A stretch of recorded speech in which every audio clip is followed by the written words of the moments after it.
Hey creative souls, thank you so much for tuning in. I'm really happy that you're here. My name is Johnny. I'm a published fiction writer and a retired adjunct writing professor. For 2 decades, I helped reluctant college students get their words on the page. Now I help people write books, and I teach fiction writing and screenwriting to adults in custody. I believe I'm on this earth to heal the world through stories, whether it's the ones that I write and tell or the ones I help you write and tell. I'm new here on YouTube, and I fully embrace the notion of energetic reciprocity. So anything you can do to help me grow my channel, I would greatly appreciate it. So likes, shares, subscribes, anything at all. Thank you so much, because obviously if I can grow my channel, I can help more people and really honor my quest to heal the world with stories. Because as I always say, stories can heal the world, so let's do it together. Since deciding to niche down and only help people write novels rather than memoir and nonfiction self-help, I wanted to talk a bit today about an essay by dhlawrence. And it was written in 1936, so keep that in mind. And it's called Why the Novel Matters. And I wanted to start here because this is a big topic for me. I think novels are very, very important. I don't view them as luxury or something we only ought to fit in when there's time. I think they serve a greater purpose in the world and in life. So I thought I would start with this essay, and I will leave a link in the description below so that you can read it if you want.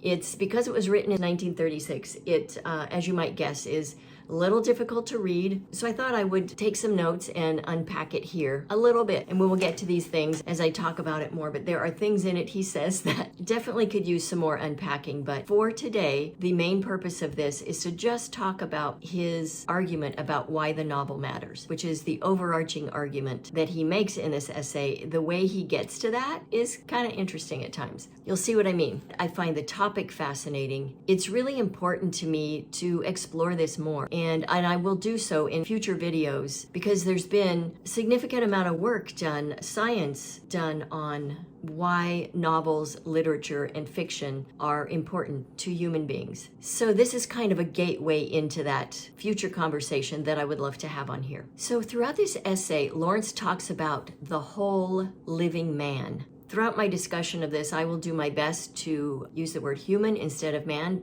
because, well, for obvious reasons, I think. He talks about the whole human alive and says that it is more important than that human's thoughts, ideas, mind, stomach, liver, or kidney. Okay? So he breaks this down to make the point that the human is more than the sum of its parts, or of their parts. And this is the beginning kind of foundation for the argument that's to come. All right, so keep this in mind. Whole human alive, more than the sum of their parts. And just remember that I am paraphrasing, okay? He says that scientists and philosophers don't understand this. And here's why. He says that the novel shows life and its characters as the human alive. That is what the novel does. And he says that the novelist understands the importance of life and the human alive. Therefore, the novelist is better than the scientist or the philosopher. All right? So that's one claim he makes. And I'm not here to unpack that statement, only telling you what he wrote, but I am curious to know what you think about it. But wait until you hear the whole argument before you leave anything in the comments, all right? He then goes on to say, and we'll come back to this, he then goes into more depth with this claim. But he also, in still talking about this idea that the human is more than all the parts that make that human a human, he says that we have a funny superstition that people think of themselves as a body with a soul in it. And then he goes into this thing, and I'll try to sum this up briefly, but this is how he goes about making the argument. He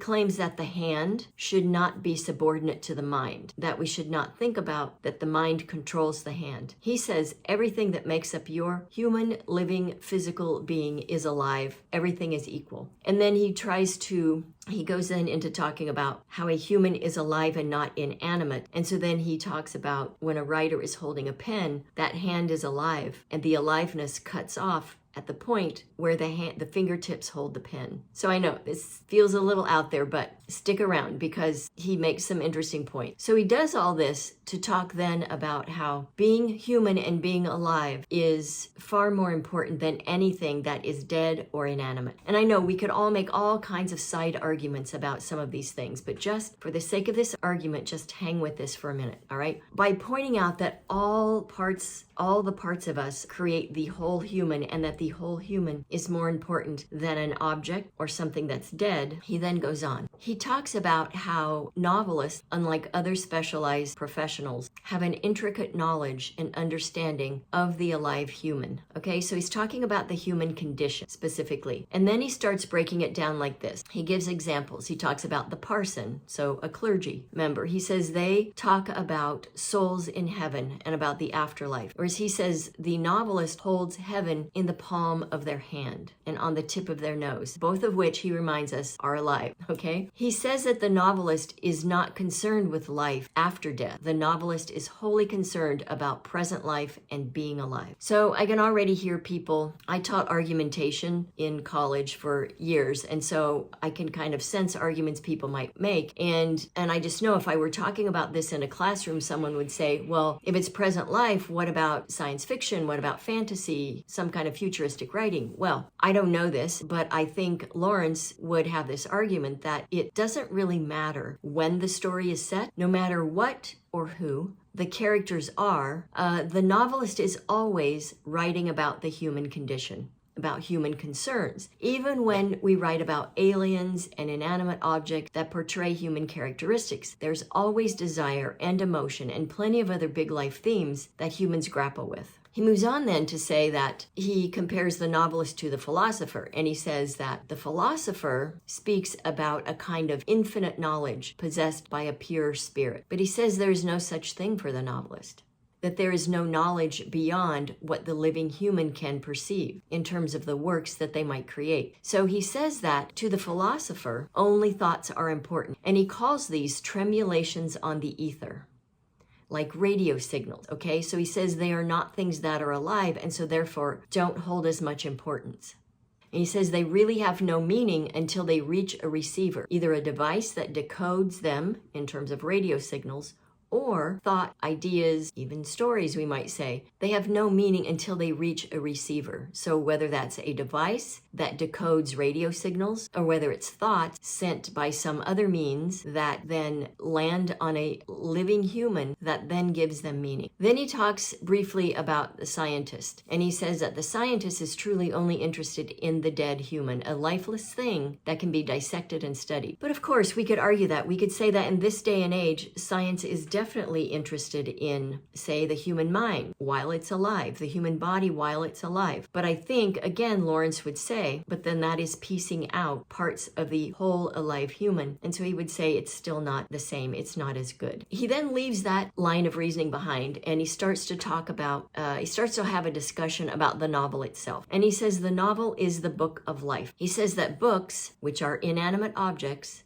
are weightless in their meaning on their own. He equates them to thoughts or tremulations until they are received by a living human who makes meaning of what's inside. But get this, he says that the tremulations of a novel are more powerful than any other book, and that a novel can make a whole human alive tremble. This means that the novel has the capacity to influence a man human more effectively than any other book. So in what ways? Well, he reminds the reader that the reason for this is because while other books might hold important ideas, they are only ideas, whereas a novel addresses and grapples with the entire human alive, right? The human condition. He says a novel can shake a whole human alive. So by now, as I was reading this, I felt like, okay, we're really getting into the weeds a little bit. But I do like that he said the Bible is a great confused novel. That made me giggle.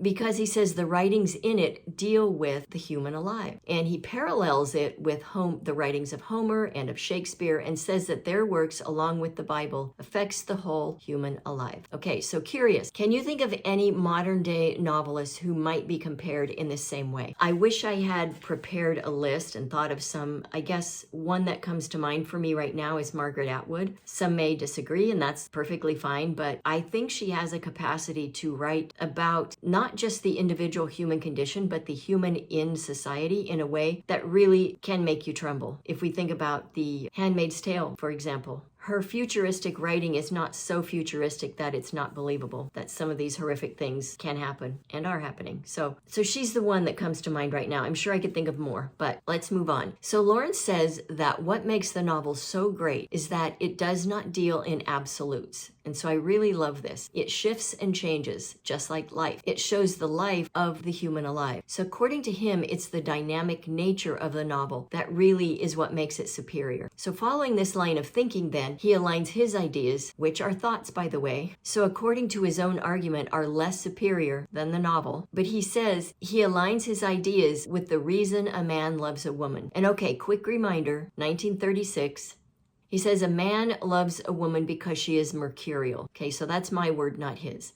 But he says it's because a woman shifts and changes, and this is what makes her interesting and keeps the man intrigued. Okay, I know. So much to unpack and wrestle, maybe even dispute there, but his point is that it's the changeability, the lack of predictability that makes the novel good and real and worthy. And in his words, superior, because the novel portrays life and the living, which Lawrence says is more important, remember, than inanimate and dead. So ultimately, in the end, his point is that the reason the novel matters is because it not only shows the human alive and deals with what it means to be an alive human, the human condition, but it also helps the reader to clearly see when a human is alive and when they are dead in life. And I think that's really profound. So we can be alive and walking around, but we can be absolutely dead inside. And he says that a novel helps clarify this for a reader when that happens, whether it's a character, themselves, somebody else they know. That's a pretty powerful point, I think. So as I was reading this, I thought, I wonder why he wrote this essay. In some ways, at times, if you want to go read it, I would love to know if you think this, but it felt at times like posturing or an overcompensation of some kind. And I just thought, did someone pick on him? Did they make fun of his work? I don't know. I don't know his work. I haven't studied him, I should say, like I have other writers. But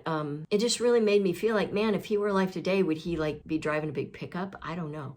He really tries hard to be superior. But of course, what he's doing is trying to point out what he calls the superiority of the novel. So it's his way of making this argument. And like I said early on when I first started this video, his paths to get there are sometimes kind of interesting. And I use interesting loosely. But the big takeaways, he says in the end that in a novel, right and wrong are movable, depending on the situation. Very important, because this is true in life. We cannot write and strictly adhere to our own moral code, right? We cannot impose our own morality on our characters or their stories. We need to let them be human. And I always say this to people when I work with them. You have to find a way to let your character be human. If your character wants to do something you would never do, big deal. It has nothing to do with you. You're merely a vehicle to tell their story. So you don't need to take any kind of ownership about whether they want to rob a bank, whether they want to harm someone, whether they want to say something mean to someone they love. We just cannot dictate that for our characters. They get to do that. And so what Lawrence is saying is that what makes the novel superior, why it matters, is that right and wrong are movable. And I think this is a very important thing to think about as writers. By letting them be human on the page, I think they allow us to be more human ourselves.